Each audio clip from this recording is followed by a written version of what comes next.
Hello everyone, welcome to legal words. तो आज का जो टॉपिक है वो है राइट टू बी फॉरगॉटन। ठीक है, तो जैसे कि गूगल पे हम अगर कुछ सर्च करते हैं, है ना, पुरानी फ़ोटोज़, वीडियोस या फिर न्यूज़ हो जाती है, कोर्ट के केसेस हो जाते हैं, इवन कुछ लोगों की पर्सनल वीडियोस भी होती हैं। तो जब वो सर्च करते हैं तो वो हमें मिल जाती है।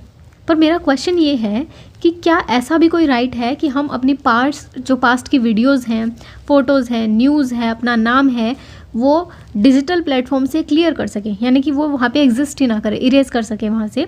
या मैं ये पूछना चाहती हूँ कि क्या ऐसा कोई लॉ है जो हमारी प्रिवेसी को प्रोटेक्ट करता है इस इंटरनेट की एज में। तो यहीं से एक कॉन्सेप्ट जो है इमर्ज होता है जिसका नाम है right to be forgotten. Right, it is a crucial part of right to privacy. तो पहले तो देख लेते हैं कि राइट टू बी फॉरगॉटन होता क्या है। एक सेकेंड। तो राइट टू बी फॉरगॉटन का मतलब है कि किसी एक इंडिविजुअल का राइट टू रिमूव, डिलीट और restrict the access to the personal information from the public domain. Right, तो यहाँ पे जो मेन चीज़ है वो है पब्लिक डोमेन से आपका डेटा जो है आप क्लियर कर रहे हैं। ऐसी कौन सी इंफॉर्मेशन है जिसे इरेज किया जा सकता है? जैसे कि ऐसी कोई भी इंफॉर्मेशन जो आगे रिक्वायर्ड नहीं है, which is no longer required, या which is outdated, which is irrelevant, या विच वायलेट्स द प्रिवेसी। जैसे मान लो किसी का केस है, किसी एक पर्सन एक्स का केस है, वो किसी क्रिमिनल केस में फंसा हुआ है। राइट, अब वो एक्विट हो गया है।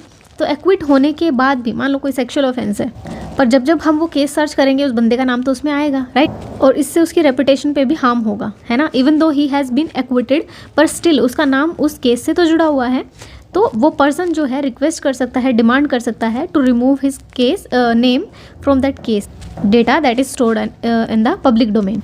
तो अगर हम लीगल बेसिस देखते हैं इंडिया में, तो इंडिया में ऐसा कोई लॉ नहीं है, बट आर्टिकल 21 जो है, राइट टू आर्टिकल 21, वो राइट टू लाइफ और पर्सनल लिबर्टी को प्रोटेक्ट करता है। ठीक है, एक ऐसा केस आया था 2021 में, जोरावर सिंह मंडी केस। तो he was a US citizen. उसका जो नाम था वो किसी फॉल्स ड्रग केस में आ गया था। राइट, बाद में वो एक्विट हो गया।